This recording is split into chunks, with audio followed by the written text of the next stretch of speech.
Arratsaldeon Urruñatik martxoaren 15 eta 22an herrietako hauteskundeak ospatuko dira hemen Ipar Euskal Herrian. Jokoan zer den eta gakoak zoin diren horiek oro eta gehiago aipatuko ditugu gaurtik begira.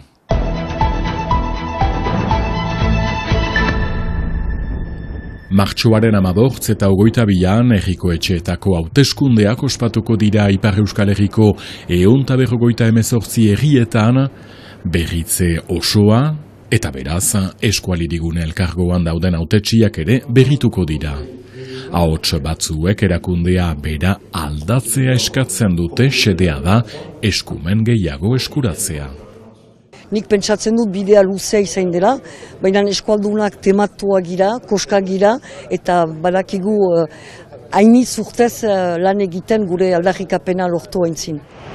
Denbora joan ala, ikusi da azken finean Euskal Elkargoak dauzkan kompetentziak mugatuak direla, eta ezin bestean beste aurrera pauso bat emateko beharra sentitzen dutela lurraldeko aktoreek eta sensibilitate politiko ezberdinak. 232 hautetsi izanez, ez da beti errez behar diren eztaibada sakontsuak ere ukaitea, erabakiak hartzeko, zenta kontseilu hortan hartzen baitira, erabaki garrantzitsuak. Orduan, uste dut orain behar dela biziki sinpleki eta biziki lasaitasun handiarekin gogoetak segitu, bertze urras bat emaiteko.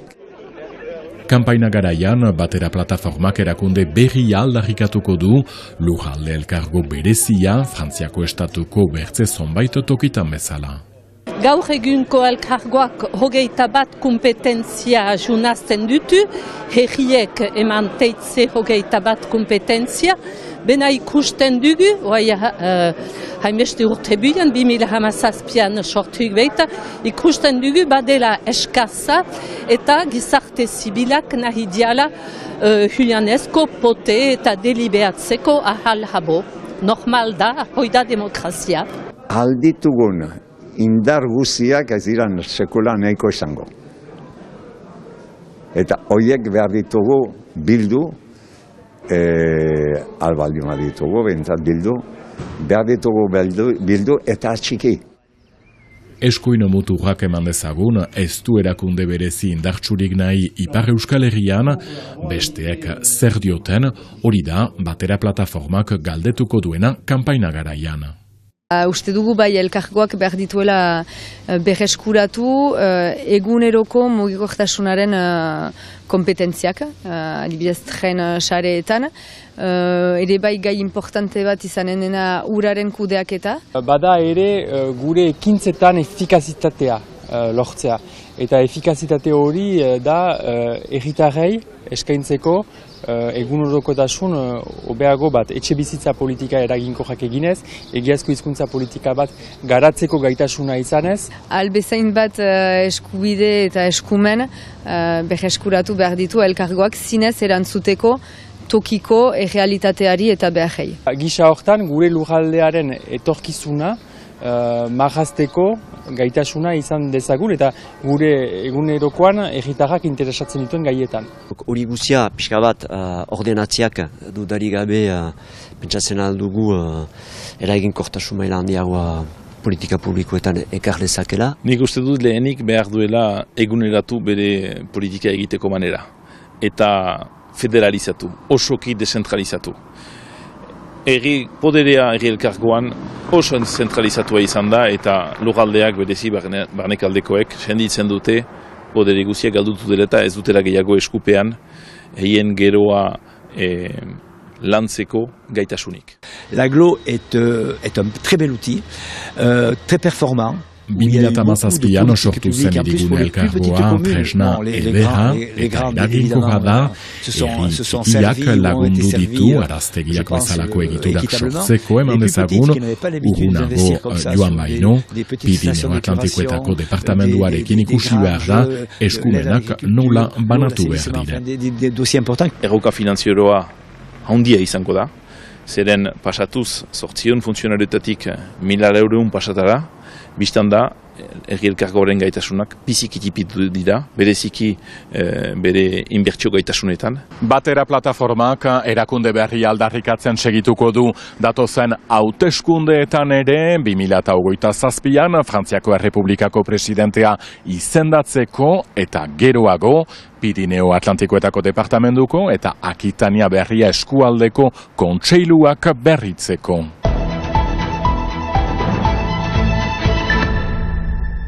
Gisunen Lapurdin hilda zegoen gizon baten gorpua aurkitu dute Aturri ibaian. Gorpua Gisuneko portuaren ondoan zegoen uretan eta igande goizean atera dute suhiltzaile eta larrialdi zerbitzuek. Lehen zantzuen arabera Gabadin duela hilabete desagertu zen 82 urteko gizonezkoa da hildakoa. Baionako gendarmeek ikerketa zabaldu dute.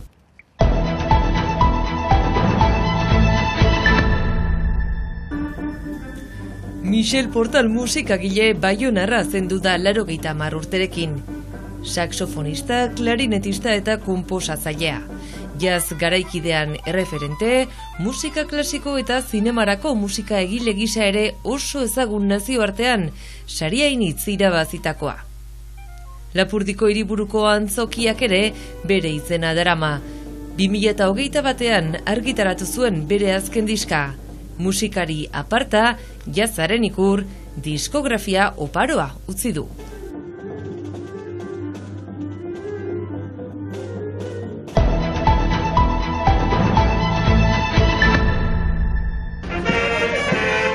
Iauteri giroan, kaskarotak Lapurdin barna ibiltzen zaizkigu egun hauetan, hemen bezala ustaritzen. Ni kotilongorria naiz, beraz eskelari bat naiz, badira beste batzu ere, baina horien artean bat naiz. Eta nola pasten dire jauteriak hemen? Biziki giro gozoan hasi ditugu, jadanik hor jaden astetik eta aste ibiltzen gira hola kaskarrotetan ustaritzeko auzoetan gaindi. Eta gaur azkena dugu kaskarrotez eta asteetan ere bukatuko dugu Hartzaro festivala, beraz bikain. Giroa talde batan izaitea eta... eta horra... Jendeak ezagutzen intuzu eta piskat berezia da, Errikultura ere sutatzen da, ikusten dugu hor gaztak mobilizatzen dira eta horrek tradizioak, ustaitzeko manesak bideo bat atxemana izan zen, eta horreten begitz ateratu ziren, errikultur hori ateratzen da.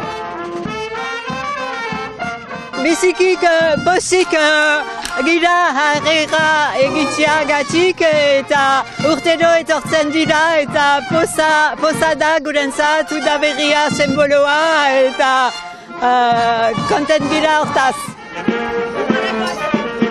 Herritarrak ere konten dira, giro gozoan ere ajera egiten digute etxez-etxe, beraz guretzat biziki untsa pasten da, bai. Ene ustez, diru emaiten dutenez, gustatzen zaie, ene ustez, eta ateratzen dira etxetatik, beraz, bai, ene ustez maite dute.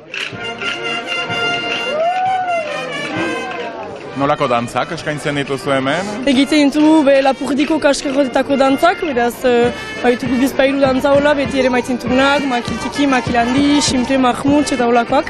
Eta gero fandango eta harinak ere biztan dena eskertzeko egitarrak, atea idekitza ere. Eta gero, zuk zendako atxikimendua duzu jauteriari? Ni ustariztakan ez, sortzez, beraz bortxaz gure kulturan eta gure identitatean sartzen da. Beraz horrengatik eta dantza taldeko kide ere, eta beraz betidanik ikusi dugun tradizioa ohitura da, eta bertan parte hartza ere plaza jandia da urtero. Txipidanik heldu gira eta... Ez dakit nola esplikatu, tradizio bat bezala, txipitatik heldu gira, hor hastar dizenan, bereak, guk txipitatik maite ditugu eta txipitatik segitzen dugu. Eta hori transmititza ere gazteenek eta txikienek hor gero Elizako plaza hartzen ere, plazak bat izanen da eta biziki unkigarria ere bai. Agoten eta gituen ondorengoak dira kaskarotak, denboran baztertuak eta jazarriak izan ziren arrain saltzaileak, asteburuan, Kanbon eta Bardozan ibiliko dira.